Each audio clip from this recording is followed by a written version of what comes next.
What if I augment this and it has like 132% fizz?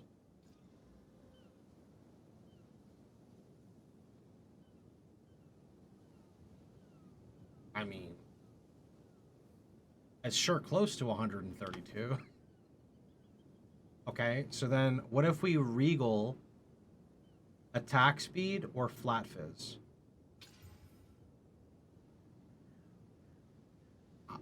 Okay, so then can we exalt attack speed? Is there a world where that happens?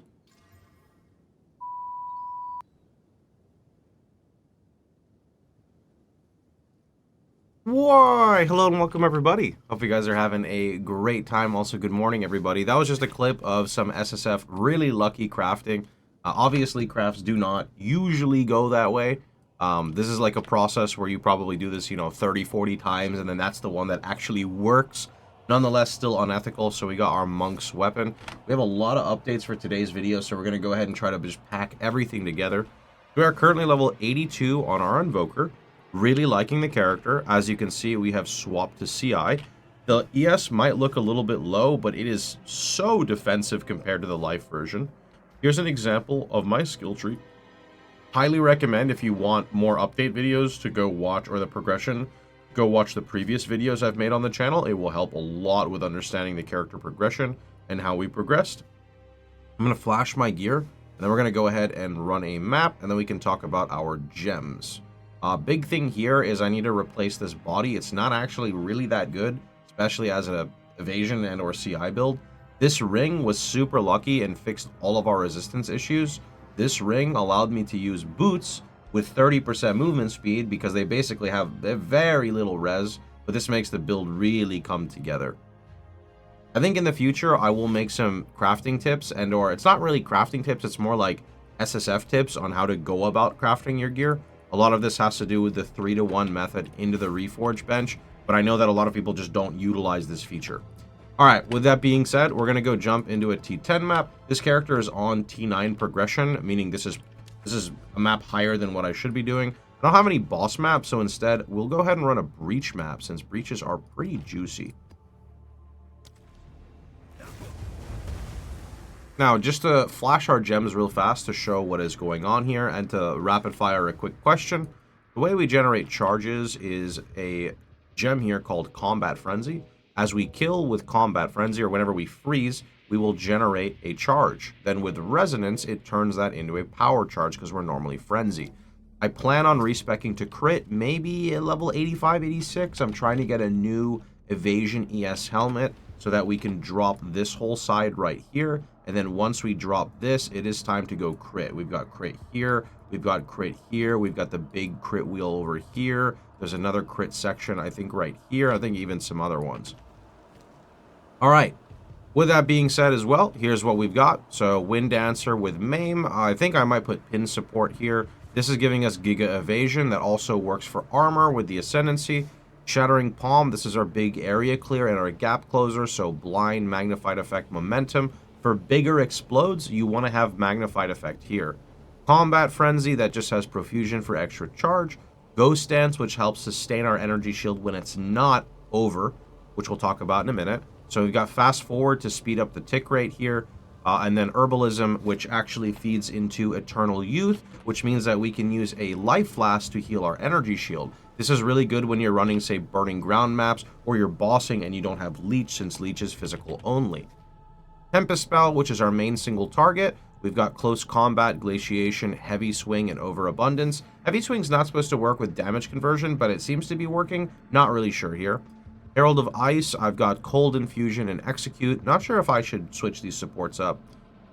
Ice Strike, this is our main skill. We've got Rage, Tempo, Ice Bite, and Conk Effect. The reason I put Rage here is because my Bell does more single target than Ice Strike, so I'd rather have Rage be on Ice Strike than the Bell. Grim Feast, which allows us to overcap our ES. We've got Precision for accuracy and clarity. For mana regen, you'll notice I have no mana nodes on the tree. If you are struggling with mana with the build, highly recommend you grab Deep Trance. Conservative Casting on the right side for reduced mana. And if you're still path this way, Mental Toughness is really good. I have a really budget anoint right now called High Alert. Another good budget anoint recommended by Scrya was, I think it's in the Ranger start. You can go with Blur for extra movement speed. Also, Dex is never bad. And then Charge Staff, which we use to consume our charges right now. Persistence, Conduction, and Culling Strike. With that being said, let's go blast everyone. So the gameplay is really simple here. Essentially, we are going to jump to Pohx with our Ice Strike. And then we auto. So jump and auto. Here's a big guy. So we jump to him. Actually, there's double. So we're going to drop the bell. Also want to make sure that you consume your power charges. So it seems like there's a lot, but there's really not a lot. Also an example of the Life Flask working for the ES pool. See that? All you really want to do is consume your charges every like 25 seconds. This may even be changed later, but this is what we've got at the moment. You'll know because you'll stop shooting these like beams out, and then you just press F, and then it's just immediately fixed. Let's go ahead and pop the breach real fast. So again, you want a Shattering Palm, and then you want to just basically auto. If there's a big pack, say a blue pack or a rare, you drop the bell like this. When you hit the bell, basically does insane damage. If you are having mana issues again, another option is getting mana on kill on one piece of gear. If you can get mana on kill on one piece, you basically will just have infinite mana while you are doing high density maps. Let's try to run down here and see if we can make it to anything.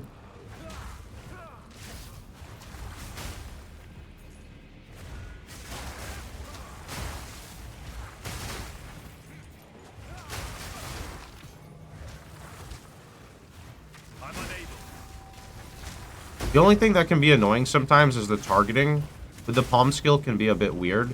The reason why the targeting can be a bit weird with the palm is you get body blocked. So if you try to dash to someone in the back, it will just hit the first target rather than like going to the back, and that's going to be using Shattering Palm. What? There we go.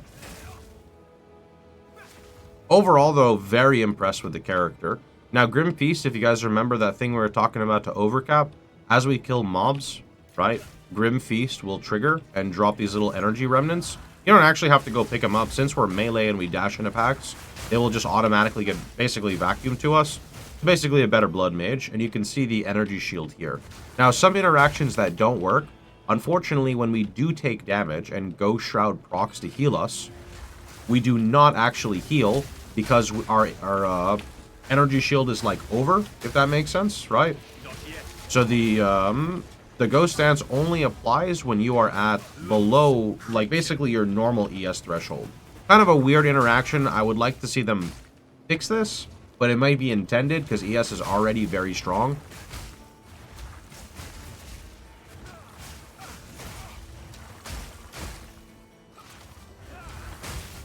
It's literally just like Ice Strike into Shattering Palm. Or I guess Shattering Palm into Ice Strike. And if you were to make a big pack like this, it will just all explode, right? All of it. Now, one thing I noticed to make my pops a lot cleaner, like they are now, so even like this blue pack basically dies, right? Up here, there's a node called Heavy Frost, and I think that hits ignore non-negative elemental resistance of frozen enemies. These two here, when I selected these, my pops became a lot cleaner in higher tier maps. I think it's just because it helps balance out against monster res. Not 100% sure since they have changed the wording on this. Hits ignore non-negative elemental resistance of frozen enemies. Yeah. Yeah, that makes sense. And then later when we go crit, I believe we're just going to take... I'm most likely just going to drop I Am Thunder and go Sunder my enemies, and then critical hits ignore non-negative enemy monster elemental. Is that the same wording? Critical hits ignore non-negative enemy monster resistance. Hits ignore non-negative... Okay, yeah. Wording in PoE always makes my head hurt. Basically, to figure out if that works with minus res and exposure. At the moment, I don't have any form of minus res or anything. I just go face pretty much, since I don't have space. If I could find some more greater jewelers, I could put like Cold Infusion, whatever it's called, on Charge Staff. And then whenever I crit with Charge Staff, I apply Cold Exposure. So that's an option.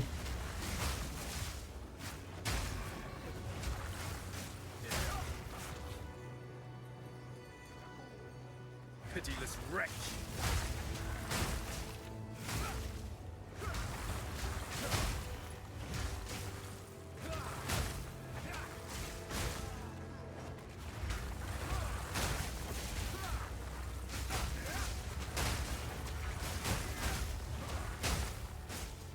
Where is the last rare? Well, actually, I have no idea how many rares there are, but we're hoping there's only a few left. Let's see.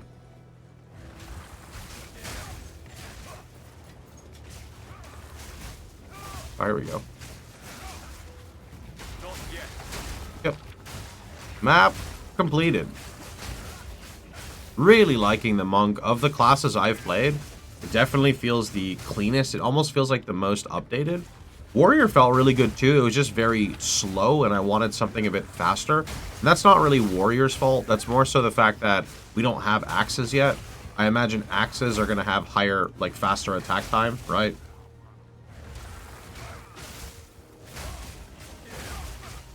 Okay, let's go ahead and jump back real fast. Alright, and that is pretty much the character. Let me, we gotta go grab our, whatchamacallit over here. We just finished our new map tier. Give me that. You